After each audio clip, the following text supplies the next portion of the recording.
홍민기라는 목사님이 계십니다. 이분이 나보다 나이는 어린데 외모는 한 10년쯤 형님 되는 것 같이 보여서 제가 처음에 형님인 줄 알았다가 저보다 나이가 어린 것을 알고 우리가 친구하자고 그래서 친구가 됐습니다. 그분이 대형교회에 담임 목사로 가셨다. 그 대형교회를 사퇴하시고 나서 쓴 책 중에 더 이상 내려갈 곳이 없었다라는 책이 있습니다. 이 책에서 목사님이 이렇게 시작했습니다. 2015년 열심히 사역한 교회를 내려놓았다. 규모가 꽤 큰 교회여서 청빙받을 때부터 주위에서 관심이 많았다. 교회 사용 후 엄청난 고통과 아픔의 시간을 보냈다. 가까운 사람들에게 배신을 당하고 나의 뒤에는 조롱과 무서운 공격들이 있었다. 그래서 정서적으로 영적으로 바닥을 쳤다. 더 이상 내려갈 곳이 없었다. 목사가 바닥을 치면 갈 곳은 기도원밖에 없다. 그래서 기도원을 갔다. 너무 바쁘다가 갑자기 시간이 많아지니까 더욱 어딘가를 가고 싶었다. 금식 기도원에 기도구를 찾아 들어갔다. 인생의 바닥을 칠 때 우리 인생에 찾아갈 곳이 있다면 그것은 바로 하나님 그 앞에 하나님의 존전 앞에 나가는 것이 아닐까 생각합니다. 오늘 본문에도 인생의 바닥으로 떨어진 한 사람이 소개되어 있습니다. 한때 위대한 선지자로 이름을 날렸던 요다가 지금은 바다에 던져져 물고기 뱃속이라는 나락으로 떨어진 것입니다. 그런데 오늘 본문은 그런 나락으로 떨어진 요나가 절망하지 아니하고 이렇게 하나님께 기도하는 모습을 보여주고 있습니다. 1절 보니까 요나가 물고기 뱃속에서 그의 하나님 여호와께 기도하여. 요나가 무엇을 하고 있습니까? 기도하고 있습니다. 더 이상 내려갈 것이 없는 인생의 바닥, 아무것도 할 수 없는 인생의 고난이 찾아왔기 때문입니다. 그리고 그 기도가 끝났을 때 놀랍게도 그는 바닥을 치고 올라올 수가 있었습니다. 그 기도가 끝났을 때의 상황을 오늘 본문 10절은 이렇게 소개하고 있습니다. 여호와께서 그 물고기에게 말씀하시며 요나를 육지에 토하니라. 사랑하는 여러분, 저와 여러분의 인생 속에서 이런 수월의 뱃속과 같은 인생의 바닥을 경험하신 분이 계십니까? 아니, 지금은 그렇게 경험하지 않을지라도 내 인생이 추락하는 것 같은, 더 이상 내려갈 곳이 없이 내려가는 것 같은 그런 절망 속에 계신 분이 계십니까? 그렇다면 오늘 본문을 통해서 인생의 바닥을 치고 올라오게 하시는 하나님의 은혜를 경험하게 되시기를 주님의 이름으로 축복합니다. 그렇다면 우리 인생의 바닥으로 내려갔을 때 우리는 어떻게 다시 올라올 수가 있을까요? 첫 번째로 먼저 인생의 바닥으로 내려가야 합니다. 뭐라고요? 인생의 바닥으로 먼저 내려가야 돼요. 여러분, 아니 인생의 바닥을 치고 올라와야 되는데 내려가야 한다니요. 여러분, 그러나 생각해 보세요. 바닥에서 올라오려면 바닥으로 내려가야 하는 것은 너무나 당연한 일인 것입니다.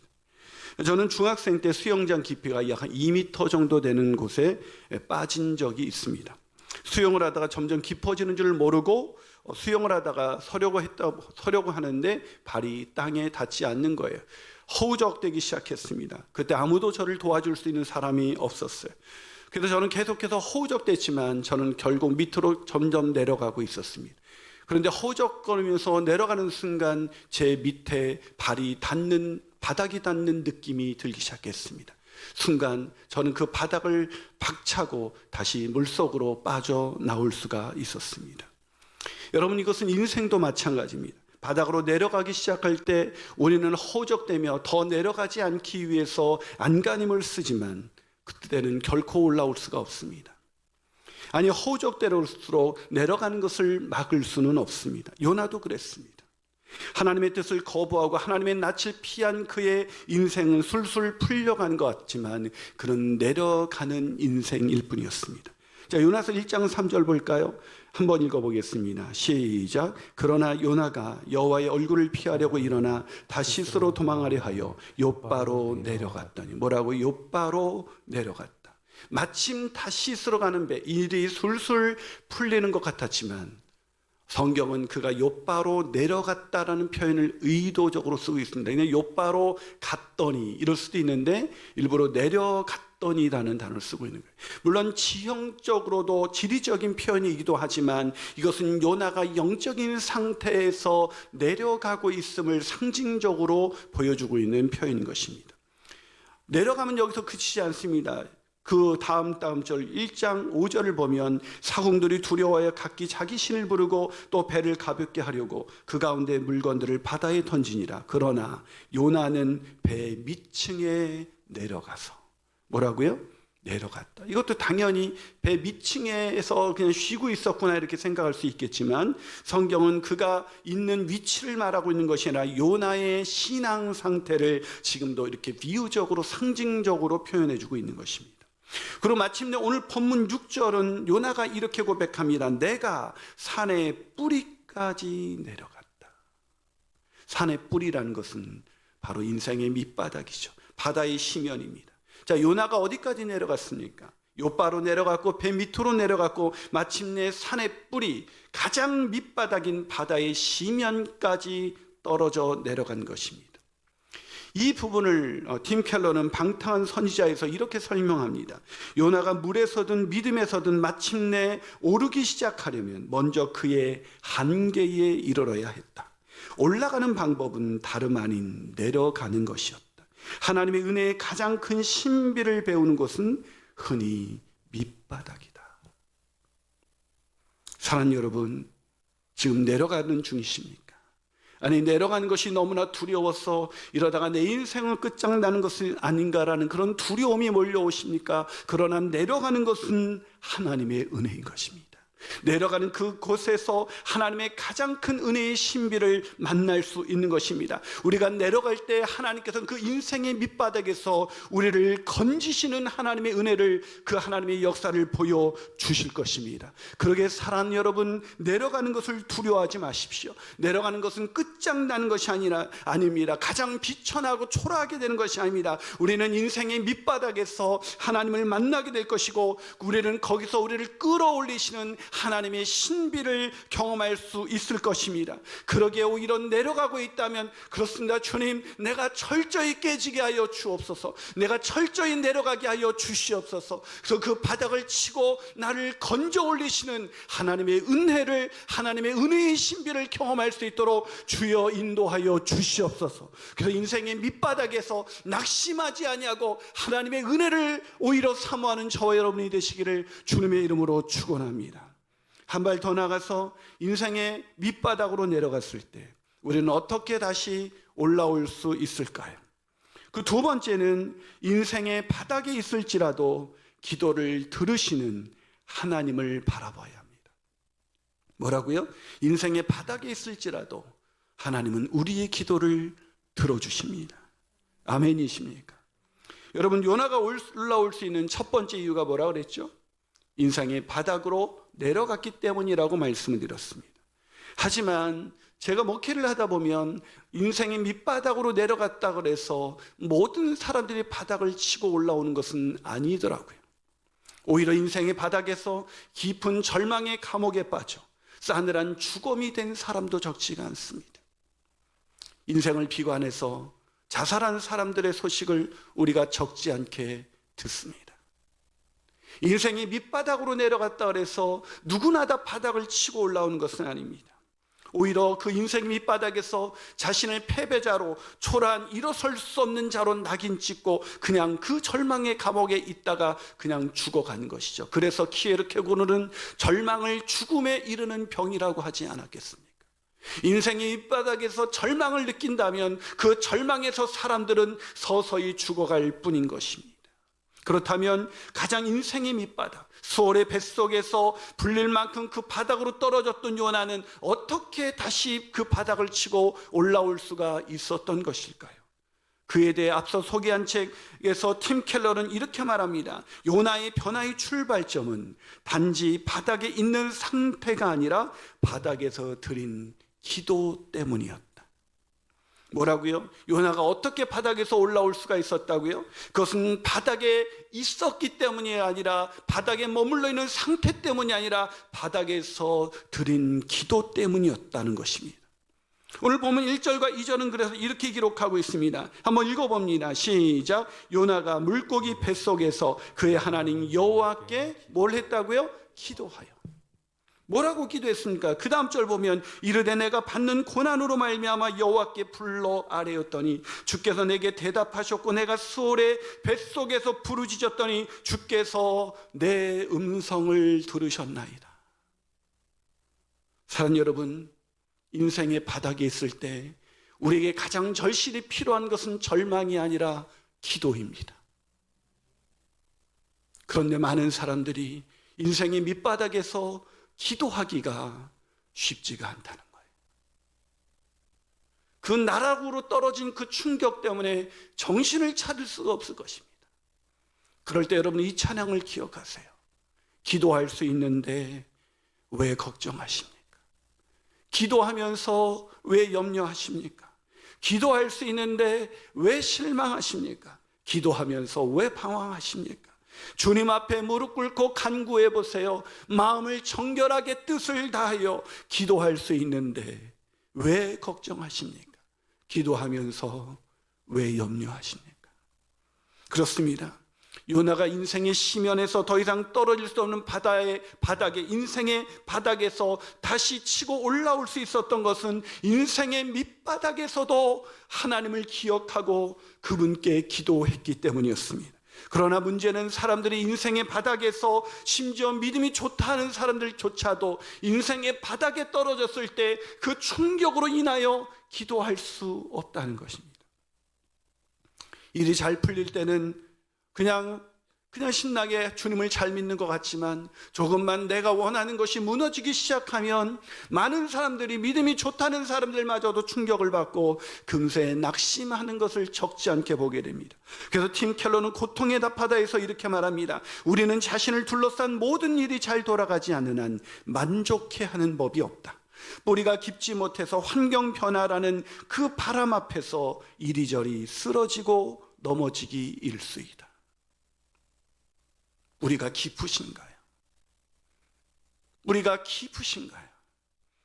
하나님의 마음의 뿌리를 닿지 않는다면 우리는 환경이라는 변화라는 그 바람 앞에서 이리저리 쓰러지며 하나님께 기도해야 될 그 절실한 순간에 기도하지 못하고 오히려 낙심에 빠져 허무와 절망 속에 내가 노력하면 뭐해, 내가 이렇게 인생의 밑바닥에 떨어져 있는 것을 이라는 이 절망감에서 벗어나지 못하는 것입니다. 그러나 사랑하는 여러분, 그거 아세요? 우리가 어찌할 수 없는 지경에 이를 때 거기에서 기도할 수 있다면, 우리가 거기서 하나님을 생각할 수만 있다면 우리의 기도에 신실하게 응답하시는 하나님, 아들을 내어주기까지 우리를 사랑하신 하나님이 그 아들과 함께 우리에게 좋은 것을 주시지 않겠느냐는 그 음성을 들을 수 있다면 우리는 다시 기도할 수 있을 것이고, 우리는 인생의 밑바닥에서 드린 그 기도를 통해서 다시 일으켜 올리시는 하나님의 은혜를 경험할 수가 있을 것입니다.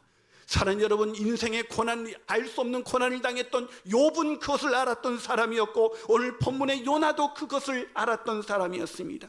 또 요나는 인생의 밑바닥에서 이렇게 고백합니다. 여호와께 불러 아뢰었더니 주께서 내게 응답하셨고 내가 수월의 뱃속에서 부르짖었더니 주께서 내 음성을 들으셨나이다. 이미 과거예요. 아직 물고기 뱃속에서 나오지 않았습니다. 그러나 주께서 내 음성을 들으셨나이다. 사랑하는 여러분, 인생의 밑바닥에 떨어졌을 때 잊지 마세요. 하나님이 우리의 기도를 들으십니다. 나의 작은 신음에 응답하십니다. 그것을 믿고 인생의 밑바닥에 떨어졌을 때 원망과 낙심의 감옥에서 주저앉아 답답한 자신의 심연과 연민 속에 들어가는 사람이 아니라 하늘 열린 하늘문을 향해 기도할 줄 아는 저와 여러분이 되시기를 주님의 이름으로 축원합니다. 마지막으로 인생의 바닥으로 내려갔을 때 우리는 어떻게 다시 올라올 수가 있을까요? 그것은 인생의 바닥에서 하나님의 은혜를 깨닫고 감사함으로 예배해야 합니다. 뭐라고요? 인생의 바닥에서 하나님의 은혜를 깨닫고 감사 예배를 드려야 한다는 거예요. 여러분, 요나가 어떻게 인생의 바닥에서 다시 올라올 수가 있었습니까? 그것은 바닥으로 떨어졌기 때문만이 아니라 바닥에서 드린 기도 때문이었다고 말씀을 드렸습니다. 하지만 그것보다 더 중요한 게 있습니다. 인생의 바닥에서 기도하는 것보다 더 중요한 게 있습니다. 그게 뭘까요? 기도 응답일까요? 아니요. 기도할 때 기도 응답을 받는 것보다 더 중요한 게 있어요. 그게 뭘까요? 그것은 기도하면서 지금까지 나를 이끌어 주신 하나님의 은혜를 깨닫는 것입니다. 요나는 그것을 깨달았습니다. 오늘 본문 8절과 9절은 이렇게 말하고 있습니다. 한번 같이 읽어보겠습니다. 시작. 거짓되고 헛된 것을 숭상하는 모든 자는 자기에게 베푸신 은혜를 버렸사오나 나는 감사하는 목소리로 주께 제사를 드리며 나의 서원을 주께 갚겠나이다. 구원은 여호와께 속하였나이다 하니라. 뭐라고요? 거짓되고 헛된 것을 숭배하는 자들, 우상을 숭배하는 자들은 하나님의 은혜를 잃어버렸으나, 여러분, 왜 우리가 하나님의 은혜를 잃어버리는지 아십니까? 하나님이 우리에게 베푸신 은혜가 없기에 은혜를 잃어버리는 것이 아니라 우리가 하나님보다도 하나님 아닌 것을 더 사랑하기 시작할 때 하나님이 베푸신 은혜를 기억해내지 못하고 나에게 아직 주지 않은 것 때문에 원망하고 좌절하며 무너지는 것 아니겠습니까? 우상을 숭배하는 사람, 하나님보다 더 가치 있는 것이 있는 사람은 하나님의 은혜를 잃어버릴 수밖에 없습니다. 그러나 요나는 이렇게 말합니다. 그러나 나는 감사하는 목소리로 주께 제사를 드린다. 뭐라고요? 감사 예배를 드린다는 거예요. 여러분, 지금 요나가 어디 있습니까? 인생의 밑바닥에 있습니다. 근데 거기서 감사 예배를 드려요. 인생의 밑바닥에서 감사 예배를 드려보신 적이 있습니까? 인생이 술술 잘 풀릴 때 드려지는 감사, 그것도 참 귀한 감사지만 인생의 밑바닥에서 아무도 돌아보지 않는 홀로 있는 그 심연에서 감사를 드려보신 적이 있습니까?